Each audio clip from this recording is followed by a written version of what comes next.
Hello guys, നമ്മൾ രാവിലെ എണീച്ച് ഉറക്ക ക്ഷീണമൊക്കെ മാറ്റി ഒരു ചായയൊക്കെ കുടിച്ചിട്ട് നമ്മുടെ പട്ടിക്കുട്ടിക്ക് ചായ എടുക്കാൻ വേണ്ടി പോവുകയാണ്. അങ്ങനെ നമ്മളെ കൂട്ടിൻ്റെ അടുത്തെത്തി കൂടൊക്കെ തുറന്ന് ഗെയ്സ് ചായ എടുക്കാൻ പോവുകയാണ് പട്ടിക്ക്. അങ്ങനെ കൂടൊക്കെ തുറന്ന് അവനെ വലിച്ചെണ്ണീപ്പിക്കണം ഗെയ്സ്. അതാണ് ഇനി പാട്. അവനെ ഒന്ന് ഉറങ്ങി അങ്ങോട്ട് ഉണർന്നിരുന്നതാണ്. അപ്പോൾ നമ്മൾ ഒന്ന് ചായയുടെ കാര്യം പറഞ്ഞ് അവന് ചായ ഒന്നും കുടിക്കാൻ പറ്റത്തില്ല ഗെയ്സ്. ചായയും ബിസ്ക്കറ്റുമാണ് അവന് രാവിലെ കൊടുക്കുന്നത്. അത് കഴിഞ്ഞിട്ട് ചോറ് കൊടുക്കും, വൈകുന്നേരം പെഴുകി ബിസ്ക്കറ്റ് കൊടുക്കും, രാത്രി പിന്നെ എന്തെങ്കിലും ചപ്പ സാധനങ്ങളൊക്കെ കൊടുത്ത് അങ്ങ് ഒതുക്കും ഗെയ്സ്. ഇവനെ കൊണ്ട് കഴിപ്പിക്കണം ഗെയ്സ്. ഇപ്പോൾ പാവമായിട്ടൊക്കെ ഇരിക്കും, ദേഷ്യം വന്നാൽ കടിച്ച് കീറും ഗെയ്സ്. നമ്മളവന് വാരി കൊടുക്കണം. അവൻ റിച്ചാണ്.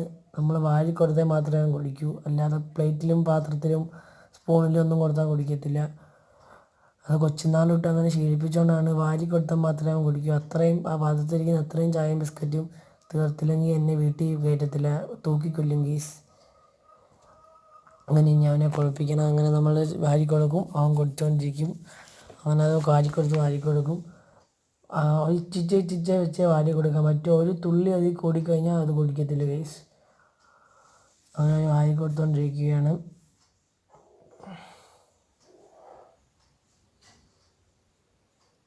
ഭയങ്കര വാശിയാണ് ഗെയ്സ്, വാരി കൊടുത്തില്ലേ കുടിക്കത്തില്ല. അങ്ങനെ ഞാൻ നോക്കാൻ നേരത്ത് വാരി കൊടുത്തുകൊണ്ടിരുന്നപ്പോൾ തോന്നിയ ആൾക്കാർ എത്തി നോക്കുന്നു കൂട്ടിൻ്റെ അകത്ത് നിന്ന്. ഇത് നമ്മുടെ വീട്ടിലെ കോഴിക്കുഞ്ഞുങ്ങളാണ്. അവരിങ്ങ് എത്തി നോക്കുന്നു ഗെയ്സ്. നോക്കാൻ നേരത്ത് തോന്നിയ ആൾക്കാർ വന്നിങ്ങനെ എത്തി നോക്കുന്നു താഴോട്ട്.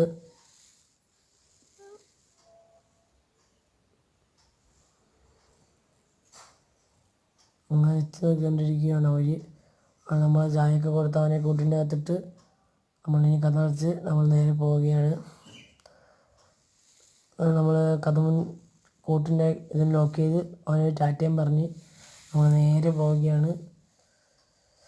അങ്ങനെ ഇനി പാത്രം കഴുകണമെങ്കിൽ പാത്രം കഴുകിയാൽ വീട്ടിൽ നിന്ന് അടുത്തത് കിട്ടും. അങ്ങനെ പാത്രം കഴുകാൻ വേണ്ടി പോയി പൈപ്പൊക്കെ തുറന്ന്.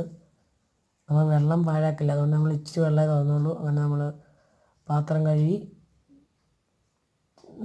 കഴുകിയിട്ട് നേരെ നമ്മൾ ആ പാത്രം അകത്ത് കൊണ്ട് വെക്കണം. അപ്പോൾ അടുത്തിട്ട് വന്നാൽ